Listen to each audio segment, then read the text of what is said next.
Assalamualaikum warahmatullahi wabarakatuh. A'udzubillahi minasyaitonirrajim. Bismillahirrahmanirrahim. Alhamdulillahil mubdi'il lil awalimi wal mu'idil arwahi ilal ajsami yaumal qiyamah.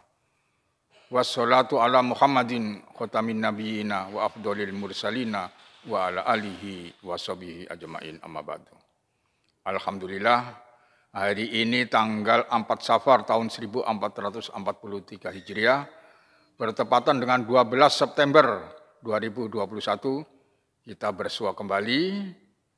Dalam kesempatan minggu yang lalu, sekarang sudah ketemu, udah 1 minggu lagi ini kita bersua kembali. Saya ambil tema dengan judul begini nih. Kalau saya perhatikan namanya COVID-19, anak umur 3 tahun aja sudah ngerti. Yang artinya begini nih, saya waktu itu sama cucu saya itu, Opa ada COVID itu, pakai masker. Nah itu, anak umur 3 tahun berbicara masalah COVID sudah tahu. Dan hingga sekarang, kalau nggak salah itu sudah 2 tahun yang lebih. Kok nggak selesai-selesai COVID ini? Nggak selesai-selesai ini COVID ini. Bahkan sekarang ini ada lagi namanya varian baru, varian Mu. Orang sudah tahu duluan varianmu. Nah, saya coba ngambil bagaimana cara untuk mengatasi COVID ini agar selesai. Ada tipnya ini. Bagaimana caranya untuk mengatasi corona agar selesai. Jadi ada 2 syarat ini. Jadi insya Allah kalau ini diikutin, niscaya COVID itu selesai. Nah sekarang saya tanya, adakah dokter kena COVID? Ada. Adakah dokter spesialis spesialis jantung kena jantung? Ada. Jadi berbicara masalah COVID atau bakteri atau virus ini, manusia tidak ada daya dan upaya. Oleh karena itu syaratnya tidak lain adalah pendekatan secara religi. Tidak cukup hanya pendekatan secara medis saja. Jadi saya ulangi, di sini pendekatan secara religi.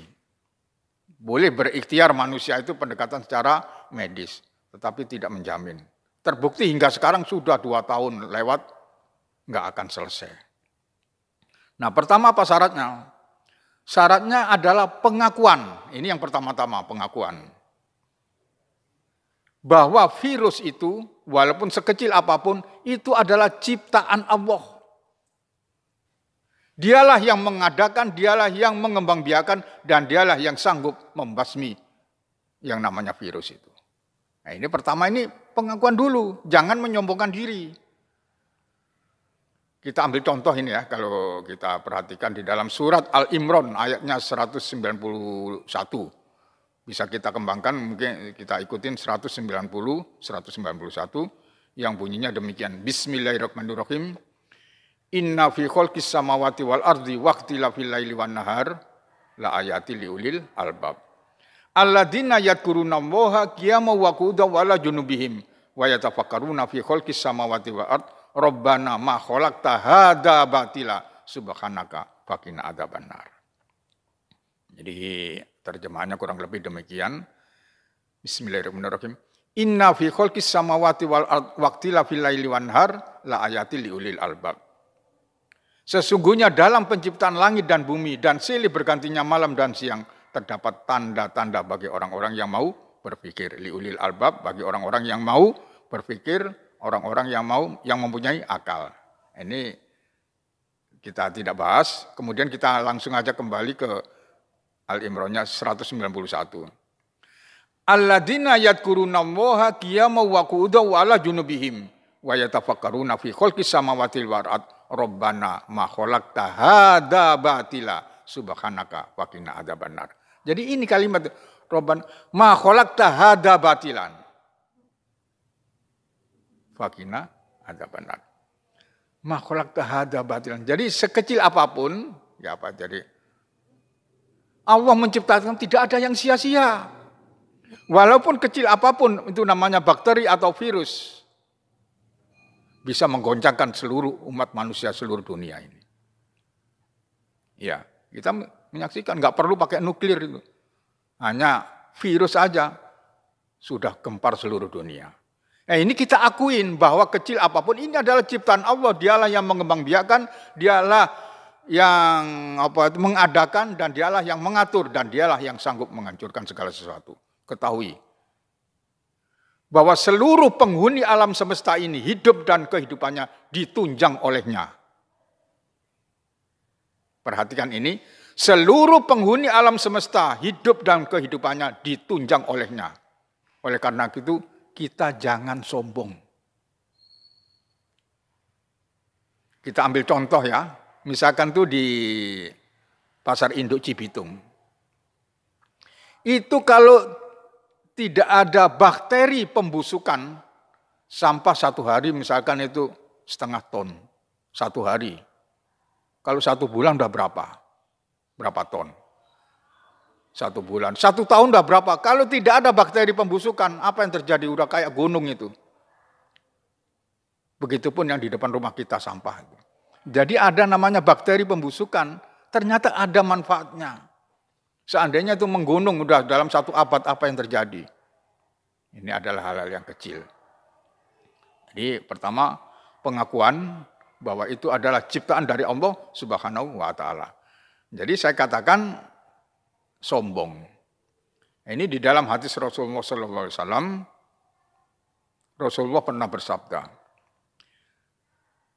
di dalam hati seseorang,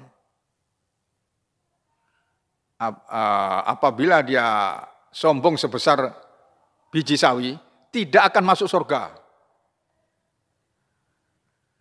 Di dalam hati seseorang, apabila terdapat sombong, walaupun sebesar biji sawi, tidak akan masuk surga.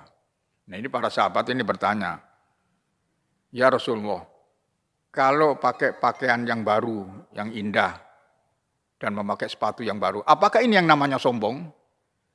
Jadi saya misalkan ini, saya tanya ini, Pak, pinjam duitnya 100. Enggak ada itu, sombong. Apakah itu yang dikatakan sombong?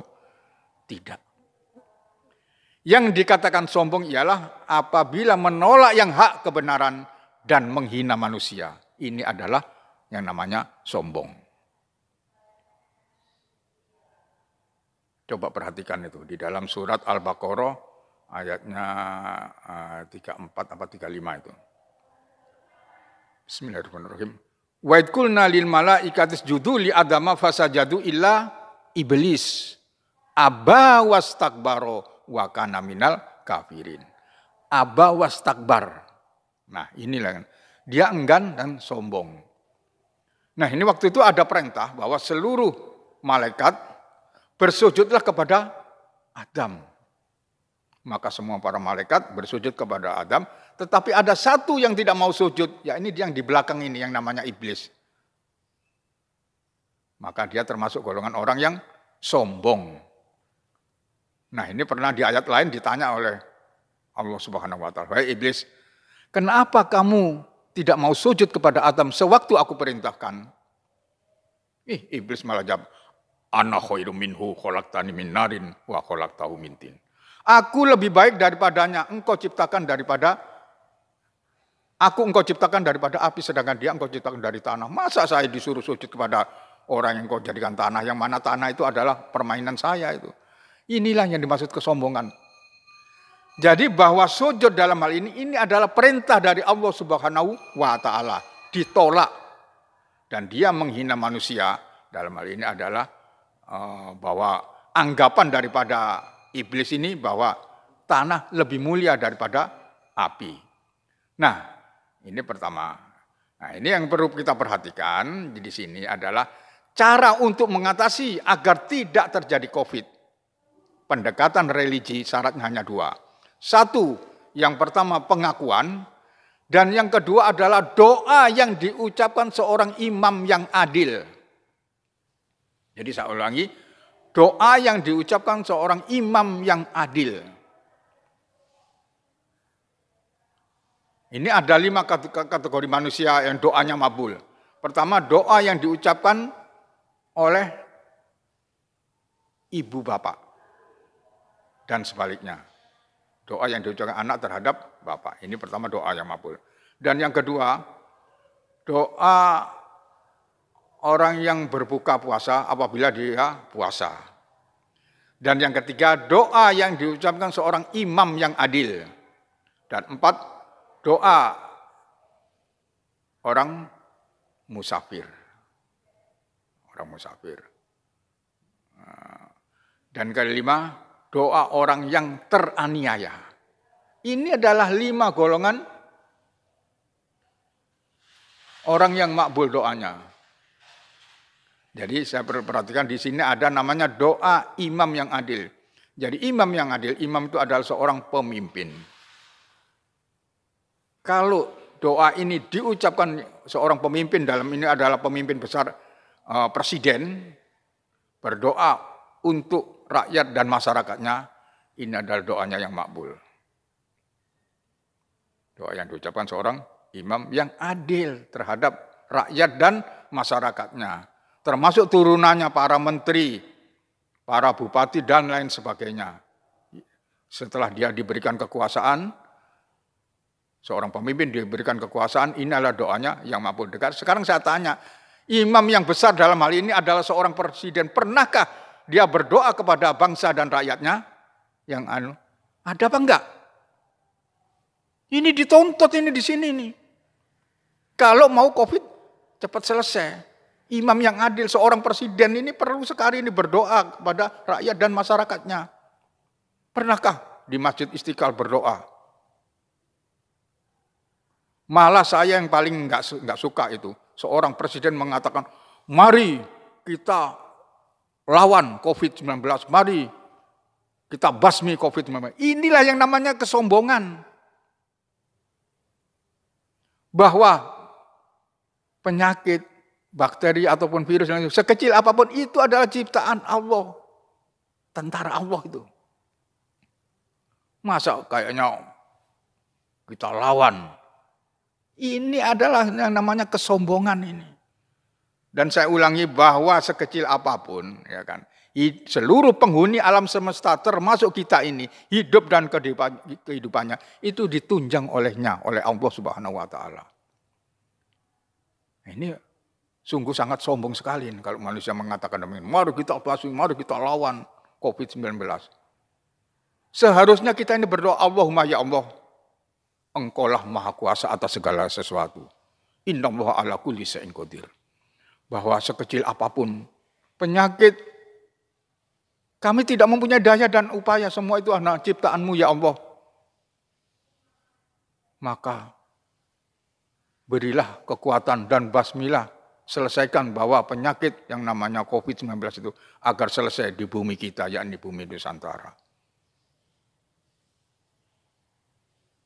Inilah ya Allah.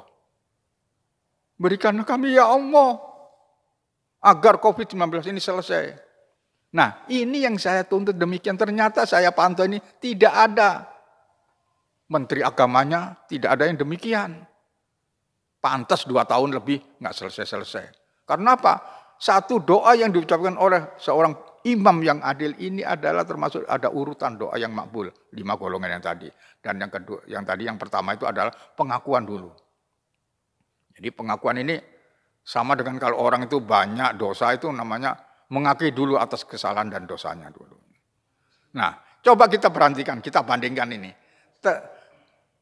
Tetangga kita, seperti Brunei Darussalam, selesai apa enggak masalah COVID, terbangkit apa enggak? Itu namanya pimpinan, pucuk pimpinan itu mengatakan demikian, berdoa kepada Allah Subhanahu wa taala. Jadi kita bandingkan di sini aja, enggak usah jauh-jauh. Inilah singkat yang dapat saya sampaikan. Kalau dikembangkan ya cukup lama ini, tetapi sesuai dengan waktunya. Mudah-mudahan apa yang dapat saya sampaikan di hari ini bermanfaat bagi kita bersama. Wabillahi taufiq wal hidayah. Wassalamualaikum warahmatullahi wabarakatuh. Terima kasih.